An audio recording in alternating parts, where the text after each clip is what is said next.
Amigos televidentes, a pocos días de que el matrimonio igualitario sea una realidad en el país, surgen cuestionamientos respecto de la decisión de la Corte Constitucional.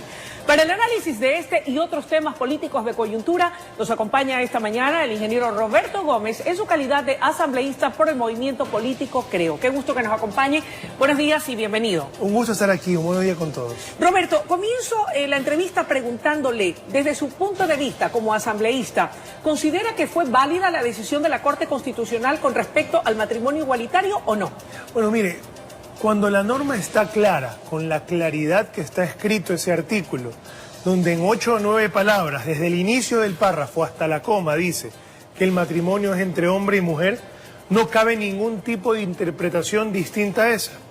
Peor aún, si en otra parte de la norma habla de que la unión de hecho tendrá los mismos derechos o las mismas condiciones que el matrimonio. En consecuencia, la Constitución, la norma ecuatoriana, ya prevé las mismas condiciones para el uno y para el otro, pero hace la distinción absolutamente clara de que el matrimonio está entre hombre y mujer. Yo creo que no cabe ningún tipo de interpretación cuando la norma es así de clara. Y hay que desenmascarar y saber diferenciar quienes pelean por los derechos y quienes son activistas políticos, que deberían crear partidos políticos y que hay que combatirlos como se combate a los políticos, con ideas, con razonamientos. ¿Qué quiere decir? Entiendo por sus palabras que hay gente al interior de la Corte Constitucional que de una u otra manera está haciendo política y no decidiendo de manera seria y objetiva sobre temas tan importantes como este. Así es, no cabe ningún tipo de interpretación cuando la norma es así de clara. A ver, el fin de semana circuló en las redes sociales un video difundido donde aparece el abogado Braulio Álvarez, que ante el Pleno de la Corte Constitucional increpa al juez Ramiro Ávila, acusándolo de ser juez y parte de la decisión sobre el matrimonio igualitario, ya que en el pasado habría patrocinado las primeras demandas a favor del matrimonio entre personas del mismo sexo. Desde su punto de vista, me imagino que vio el video, ¿es verdad que el juez Ávila habría sido juez y parte?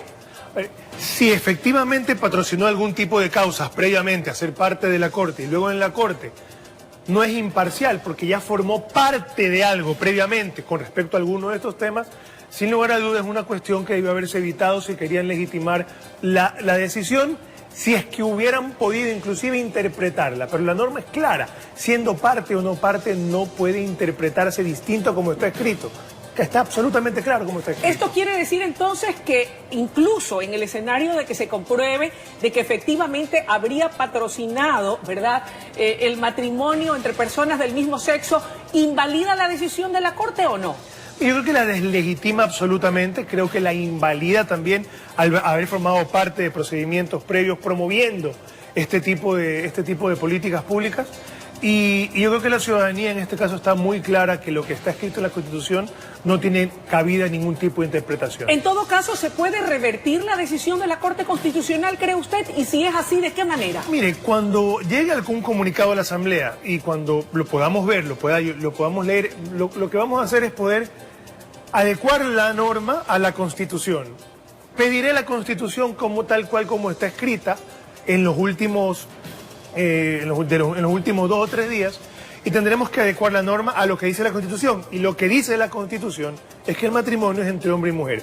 Y no hay ningún derecho conculcado para ninguna persona porque las uniones, de hecho, pues tienen las mismas condiciones que el matrimonio, salvo la adopción. Exactamente, pero a eso iba, porque seguramente detrás de estos derechos que reclaman las personas aglutinadas en las comunidades LGBTI, es precisamente, digo yo, ¿por qué no poder complementar una familia teniendo la posibilidad de adoptar?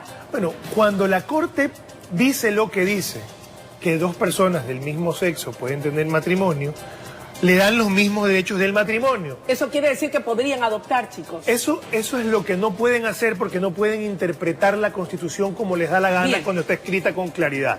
Así que, si bien hay gente que quiere confundir, quiere malinformar, nosotros tenemos que decir eso con claridad. Matrimonio como está escrito, como se mantiene escrito, porque el pueblo así lo ha decidido, es hombre y mujer. En resumen, ¿qué hará la Asamblea? Cuando la norma llegue, cuando llegue este oficio de la Corte Constitucional, nos tocará revisar si la ley es distinta a la Constitución en alguna cuestión y si ha habido alguna nueva consulta popular que cambie lo que está escrito en la Constitución. Y que si no es así, y si, como no ha sido así, pues no tenemos que mantener las cosas tal cual como están. Ahora, me preocupa un hecho. Usted dice, cuando llegue a la Asamblea actuaremos de tal o esta otra forma con respecto a este, que es un tema delicado y polémico, y otro que vamos a comentar más adelante. Pero mire este titular, que yo creo que recoge plenamente lo que está sucediendo en el Poder Legislativo.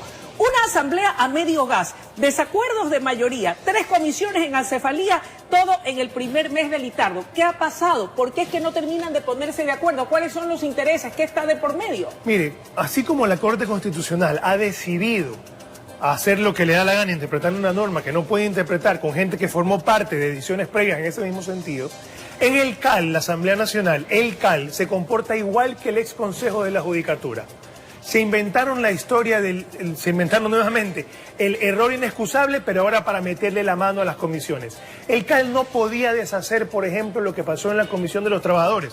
Cuando 7 de 12 legisladores nos reunimos, elegimos un presidente de la comisión. Que era el doctor Tallano. Correcto. Y luego el CAL, con 2 personas que formaron parte de esa comisión, participan en la sesión del CAL y pretenden invalidar lo que se decide en la comisión. Esto es un absurdo total. Lo hemos dicho con claridad. Desde el más allá ya los han rebautizado y reducido a su lugar. Y ahora el Pleno pues tendrá que decirle con claridad al CAL que no puede tomar decisiones fuera de la ley. ¿Y en la Comisión de Educación y en la Comisión de Gobiernos Autónomos pasa lo mismo? Son 3 casos distintos. Pero yo creo que la ciudadanía está harta de ver que la Asamblea es inoperante. Y segundo, tenemos que resolver esto lo antes posible. Queda un mes ya. Ahora, en vez de la tranquilidad de la ciudadanía, si la Asamblea en general estuviera en paz, trabajando para el bien de la gente, promoviendo buenas normas que permitan que la ciudadanía conviva con tranquilidad, que tengan certezas. Eso no pasa el día de hoy, no pasa en la Corte Constitucional, no pasa en la Asamblea Nacional. Y la ciudadanía lo que está es harta de ver que los políticos llegan a los lugares a andar para andar peleándose entre sí.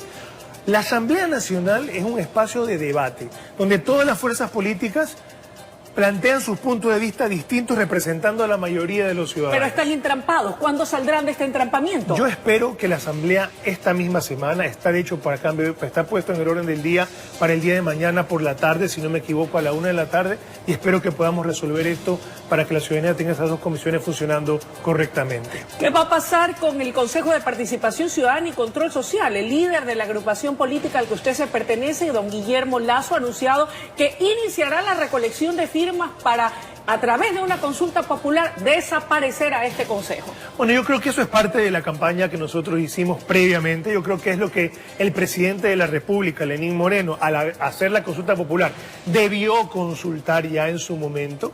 Y estamos viviendo las consecuencias de una consulta que, si bien contribuyó a que se hagan algunos cambios, fue una consulta que nos deja a los ecuatorianos hoy con este tema pendiente todavía. Entonces, Guillermo Lasso ya lo ha dicho, es propuesta de Julio César Trujillo que nosotros vamos a apoyar. Pero no es violentar la voluntad popular del 24 de marzo que eligió a las personas que han sido posesionadas como miembros de ese Consejo de Participación Ciudadana y Control Social. ¿Cuál es la diferencia entre el transitorio y este que quiere trabajar, según han dicho sus directivos? Por eso es que solo debería poderse hacer una consulta popular, una eliminación.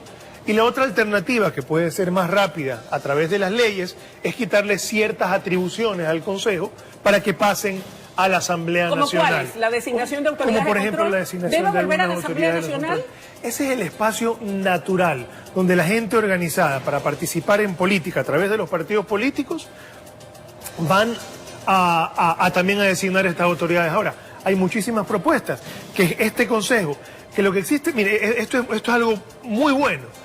Es posible que la ciudadanía, sin pertenecer a un partido político, pase a formar parte de una función del Estado. Ya. Esa función que elige con estos ciudadanos que no participan puede ser a través de una especie de Senado, en la función legislativa, viendo una Cámara de Diputados y senadores que no necesitan pertenecer a partidos políticos. Concluyo la entrevista preguntándole qué nos garantiza, ¿verdad?, que de volver la designación de autoridades de organismos de control a la Asamblea no van a comenzar las componendas, las triquiñuelas y los arreglos tras bastidores. Mire lo que está pasando, ni siquiera se pueden poner de acuerdo para nombrar a quienes dirigen las comisiones legislativas. Mire, elegir buenos políticos, elegir buenas personas en general. Hoy día esta Asamblea tiene una mayoría de Alianza País todavía. todavía son 74, siguen estando separados en la mayoría de los casos, unidos en otros cuantos. Y yo creo que elegir políticos que hablen con claridad, que digan a la gente cuáles son los principios que van a defender y que luego lleguen a la Asamblea a defenderlos es fundamental. Y la presión ciudadana a los políticos que actúan bien y a los que parece que no están actuando bien es fundamental. Todo el tiempo no hay que darle tregua a quienes están en política. Muchísimas gracias por su presencia esta mañana. Amigos televidentes, ha sido la intervención del ingeniero Roberto Gómez en su calidad de asambleísta por el movimiento político Creo. Momento de una pausa y enseguida regresamos con mucho más desde la noticia Primera Emisión.